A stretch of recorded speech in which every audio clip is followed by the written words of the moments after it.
my beautiful friends, it's Amanda here, and today we're doing another BYOP with me. I'm going to take you through the whole process from conceptualizing my inspiration all the way through actually choosing the shades. So here's sort of my starting point. I wanted to make a Valentine's Day palette inspired by a box of chocolates, but I didn't want it to be a very brown palette. I wanted to be inspired by all the different flavors and fillings inside of a box of chocolates, just to sort of put a different twist on it. And, you know, a box of chocolates in appearance doesn't look very exciting, but all of the different bites and all of the different flavors are giving you so many different feelings and experiences. So I wanted my palette to sort of reflect that. Maybe that's too deep for an eyeshadow palette and a box of chocolates, but here we are. So I started picking out the flavors first that I wanted to be inspired by. I laid out all the shade names, and then I started choosing colors that would fit that feeling of the shade while also fitting in this framework that I really like, which is a half matte and half shimmer palette. I know, especially for this one, I wanted it to be half colorful and half neutral. I also want to make sure that I have a range of light, medium, and deep shades. That way I know that I can get a lot of different looks out of my palette, whether I want something soft, simple, kind of work appropriate, something more bold and colorful, or something more smoky, sultry, date night type of vibes. And I also like to arrange my colors in purposeful color groupings. I'll get into that a little bit more once our palette's actually assembled, but that is something that I keep in the back of my mind when I'm putting these colors together and placing them in the palette.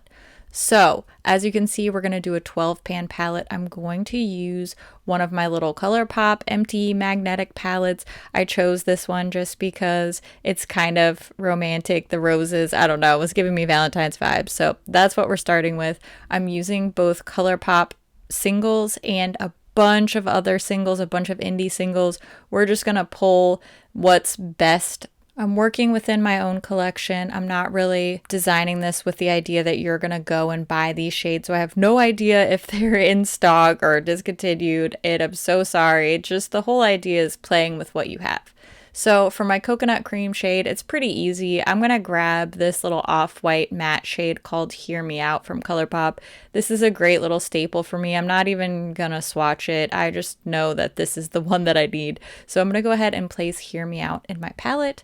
Next, I'm looking for my pink champagne shade, and I know that I don't want it to be too subtle. I do want some of that pink to show up, so I'm gonna grab some of my little pinky shimmers. I know they all look the same in the pan, but once we start swatching, they have different undertones and they also have different textures.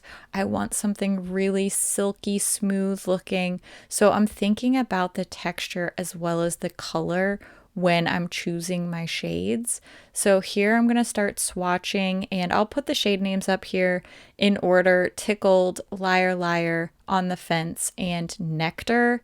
And because I wanted a pinky shade but also something very silky smooth and not very glittery looking, I went with On the Fence. Now I'm looking for my caramel shade. I know I want a really warm gold, but not quite an orange shade. I first went for these Adept singles, but I thought that ACS 28 was just a little bit too dark. ACS 7 was definitely way more orange than what I was looking for. So I went into some of my ColourPop singles. I'm going to try this one called So Good, and I'm also going to swatch this one called Up and Atom. Sometimes when I really get these shades next to each other, it helps me figure out exactly what I'm looking for. And Up and Atom is just the perfect balance. It's a little bit more orangey than ACS 28, but not quite as orangey as that number 7 shade. So that one's perfect. Next, I'm looking for my maple shade. So I'm actually going to swatch these two Sydney Grace mattes. They're pretty much perfect. The more brown one is called Toffee, which would actually be shade name wise kind of perfect for this palette. And I'm also choosing Haystack. I do want something a little bit yellowy for this shade. I actually wanted to see my choice for the caramel shade with it to help me decide. So seeing these together really tipped me over the edge to choose Haystack instead of Toffee. Although I would much rather have a toffee chocolate than a haystack chocolate, but hey, you know, we're working in hypotheticals here. Next, I'm looking for my mint shade. I'm going back into some more of my indie singles. I love this super shifty duochrome shade from Chaos Makeup. This one's called Jelly Bean. But I have a feeling that this Adept single, it's also a duochrome shade, it's more of a white base, is just going to be exactly what I'm thinking of. That mint feeling when you bite into something minty and it's so crisp and fresh. And this ACD9 shade is seriously so perfect. But Jelly Bean's really pretty. It's just this Adept shade is absolutely perfect for what I'm looking for. Now, the next one's kind of tricky because I genuinely just don't have a lot of matte greens. So I'm sort of pigeonholing myself with this one. It's a little bit lighter than what I imagined when I was creating my concept in my little digital palette. But I think that this one called Lookin' Fresh is just going to have to do because I really don't have a lot of light green matte options. So now it's time to move on to my almond shade. I pretty much went exactly for this Da Coco color. I want a really medium neutral brown, and this one is just absolutely perfect. I didn't even have to swatch anything else. I knew exactly what I wanted. Not the case for my raspberry inspired shade. I was swatching these really deep berry reds. Then I started going for brighter, more fuchsia looking berry colors, which was closer to what my concept palette had. But I just wanted to put the swatches down on the skin, see how they work together, see them in the context of the other shades that I had chosen. And that's what this whole process is about for me. Sometimes I have an exact clear vision. I know exactly which shade I want. And then sometimes I kind of pick a bunch of shades that look pretty similar and agonize over them.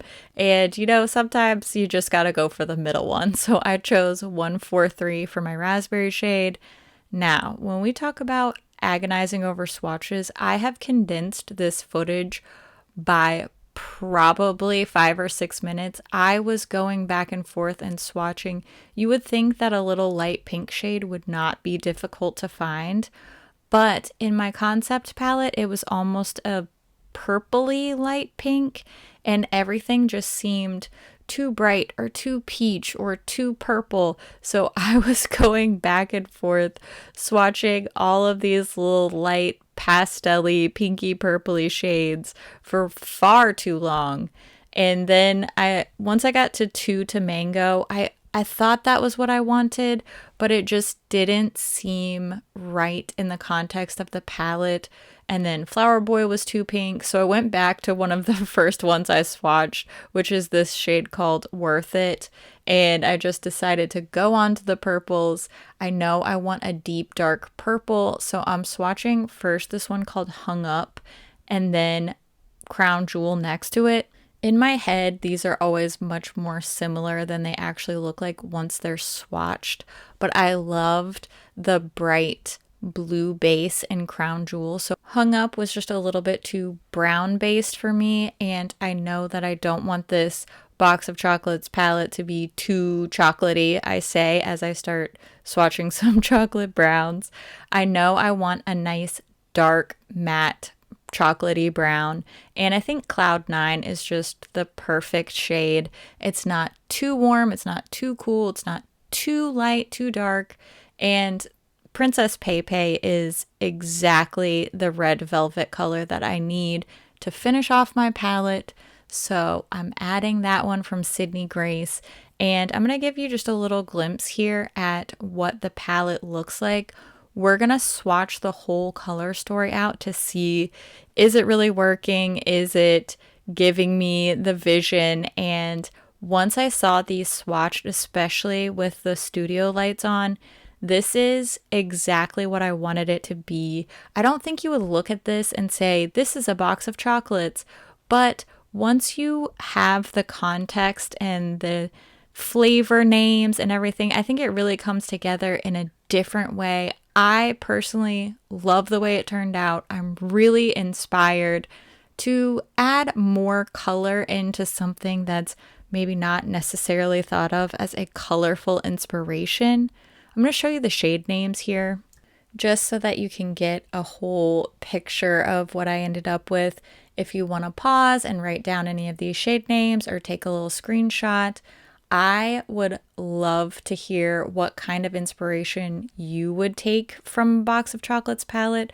I'm just so happy with how this turned out. I think it's really cute.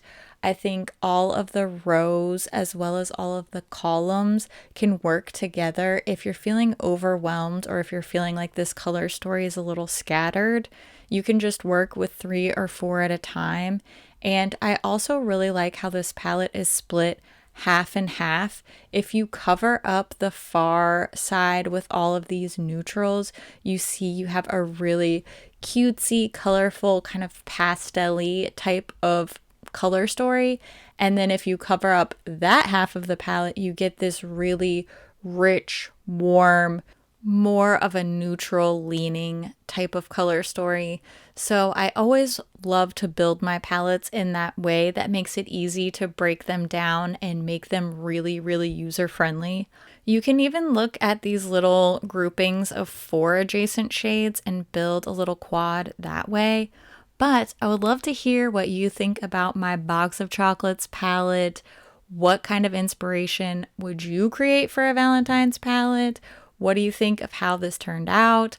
I want to take a look at this side by side with my original little concept art that I came up with, because I think I got really close to what my original vision was.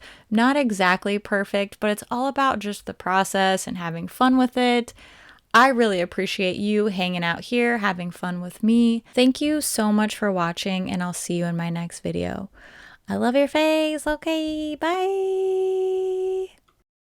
Also, for anybody who's interested in other things that I do and make besides YouTube videos, I added a bunch of really, really cute, non-traditional kind of Valentine's Day stuff to my Etsy store. I just had to restock these little abalone heart earrings. They're so pretty. They sold out like crazy. I think they sold out in 24 hours last time I had them stocked. So I added some more. I really love them.